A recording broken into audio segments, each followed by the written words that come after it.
Bila kita nampak raut wajah orang yang tenang cerah, maka ketenangan bukan pada wajahnya. Bila nampak orang melangkahkan kaki dengan tenang penuh wibawa, maka ketenangan bukan pada kakinya. Bila tampak ayunan tangannya tak tergesa-gesa, maka bahagia bukan pada tangannya. Di mana letak bahagia itu? Ala fil jasadi mutrah. Ketahuilah dalam jasad ada segumpal, ada sekepal, ada sesuap. Idza salahat salahal jasad.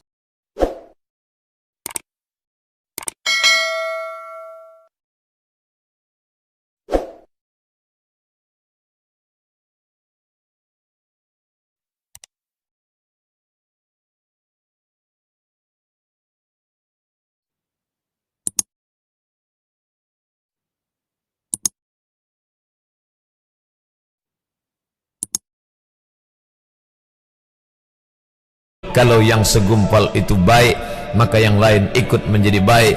Wa idza fasadat fasadal jasadu kulluh. Kalau yang segumpal itu rusak, maka dia pun ikut menjadi rusak. Yang segumpal itulah yang mengendalikan mata, telinga, tangan, kaki. Yang segumpal itulah tempat rindu, benci, marah, ridha, ikhlas, fasik, hasad, kufur. Di sanalah bersemayam rindu dan benci. Maka jangan terlampau benci. Habib habibaka haunamma. Kalau kau sayang, sayanglah secukupnya sahaja. Karena boleh kau sayang besok berubah menjadi kebencian. Kalau kau benci, bencilah secukupnya sahaja. Boleh jadi esok pagi dia menjadi orang yang tersayang. Berapa banyak puan-puan berkata, siapa itu? Itulah orang yang dulu paling aku benci. Tapi hari ini masih ada juga benci, tapi tak banyak. Oleh sebab itu maka dijaga dia. Yauma la yanfa'u malun. Hari itu tak ada guna harta, wala banun, tak ada guna anak, illa man atallah, kecuali orang yang datang menghadap Allah biqalbin salim, dengan hati yang salim. Qaf lam ba. Qallaba, berbolak-balik. Qallaba, tidak selamanya bahagia. Kadang pagi hati tenang, petang datang dia pun susah. Kadang pagi hati lapang, petang tiba dia pun gundah. Maka apa yang dapat menolong? Ala bizikrillah, ketahuilah dengan banyak menyebut mengingat Allah, tatma'innul qulub, maka hati akan menjadi lapang. Qalbul mu'min baina asabi'ir rahman. Hati orang beriman berada di antara jari jemari kuasa Rahman. Kalau dia hendak, dia balikkan yang senang menjadi susah. Kalau dia berkehendak, yang susah dia balik menjadi lapang. Berapa banyak orang yang tampaknya mungkin kita kata dia susah, tapi dia masih boleh tersenyum. Sebaliknya orang yang menurut pandangan kita cukup segala, makan, pakai, tapi tampaknya kesenangan tak pernah singgah. Apa sebab? Kerana hati milik Allah. Dia ada dalam diri kita, tapi dia bukan punya kita. Lillahi ma fis samawati wa ma fil ard. Apa di langit, apa di bumi, milik Allah. Balikkan kepada Allah. Dari Allah balik kepada Allah. Senang mengucapkannya, payah mengamalkannya, lebih sulit memasukkannya ke dalam hati. Oleh sebab itu maka apa cara supaya hati menjadi lapang? Yang pertama, iman.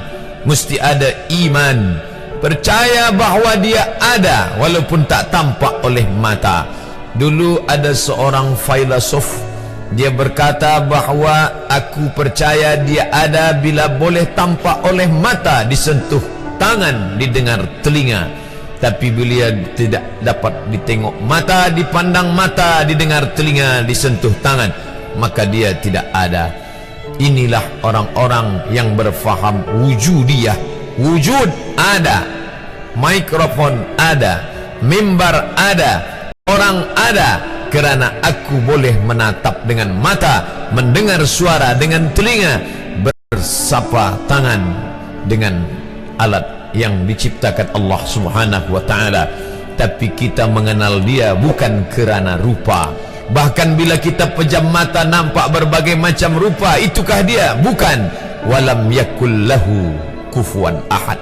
Bila kita pandang tengah malam tampak bermacam warna rupa, itukah dia? Ma khatara bibalik fallahu laisa kadzalik. Apa yang terlintas di hatimu, maka dia tidaklah seperti itu. Dia tak dapat dipandang dengan mata. La tudrikuhul absaru, dia tak dapat ditangkap mata. Wa huwa yudrikul absara, dialah yang dapat menatap mata. Jangankan dia, wajah kita pun kita tak boleh melihatnya. Siapa yang boleh melihat wajahnya? Sementara belum dijumpai cermin, belum pandai orang membuat cermin, orang tak tahu bentuk rupa wajahnya bagaimana.